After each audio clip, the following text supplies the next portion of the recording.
लोक आस्था और लोक परंपरा से जुड़ा हुआ होली विश्व का महानतम वैज्ञानिक पर्व के रूप में इसकी ख्याति है।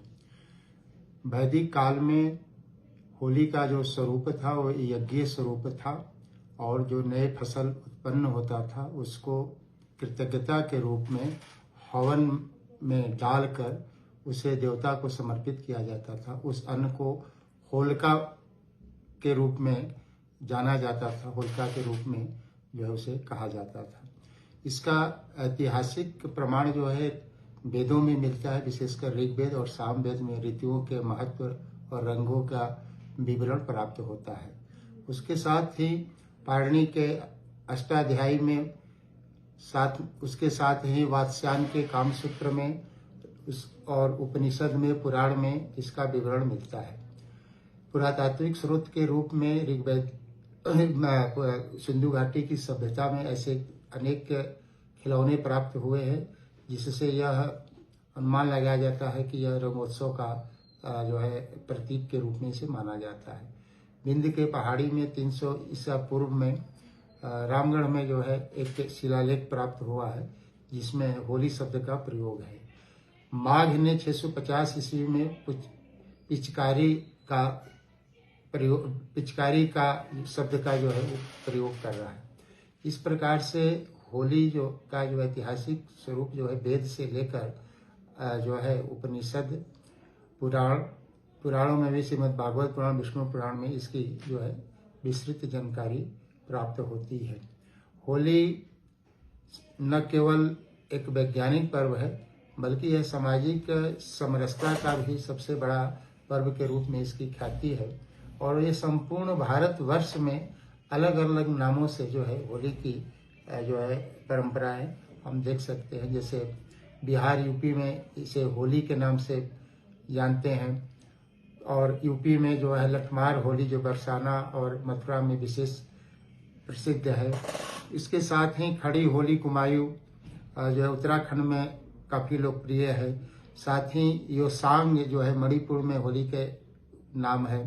साथ साथ डोला जामा पश्चिम बंगाल में जो है नाम से जो होली को जाना जाता है और सांगला की होली किन्नौर हिमाचल प्रदेश की प्रसिद्ध है। इस प्रकार से अलग अलग प्रांतों में अलग अलग नामों से होली का आयोजन किया जाता है।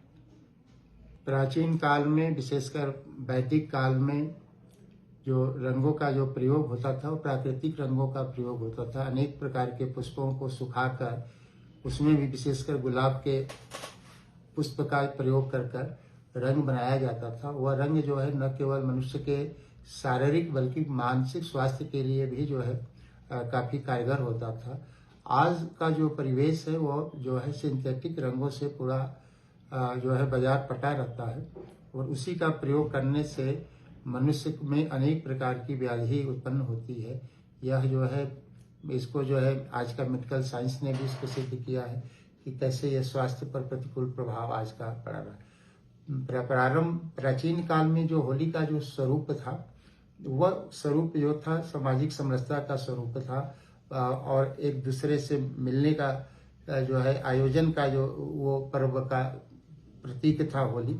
आज जो है हुड़दंग और नशाखोरी से युक्त युवा वर्ग जो है न केवल अपने हानि कर रहे हैं इस पर्व के दौरान अपने क्रियाकलापों से, बल्कि समाज और राष्ट्र को भी बहुत बड़ी क्षति पहुंचा रहे हैं और कई लोग इस में हुड़दंग के दौरान अपनी जान भी गंवा बैठते हैं। होली के समय में शास्त्रीय संगीत की एक बहुत लंबी और बड़ी श्रृंखला है और कई शास्त्रीय उपशास्त्रीय गीत होली से संबंधित है।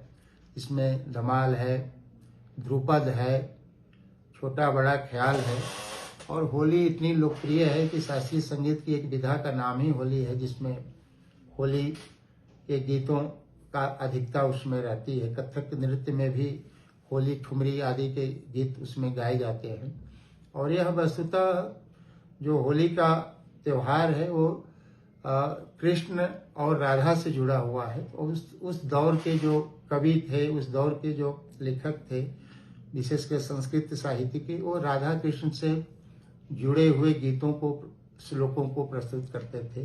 कालांतर में राम सीता से भी जुड़ा और बहुत ही मशहूर गीत जो हम उत्तर भारत में सुनते हैं, गाते हैं, होली खेले रघुबीरा अवध में, यह राम से जुड़ा हुआ है, अवध यानी अयोध्या में जो है। तो इस प्रकार से होली का न केवल प्राकृतिक, धार्मिक, आध्यात्मिक, वैज्ञानिक महत्व है, बल्कि आत्मा को परमात्मा से मिलने का भी यह पर्व है। और उसका जो ध्येय देव है वो राधा और कृष्ण है।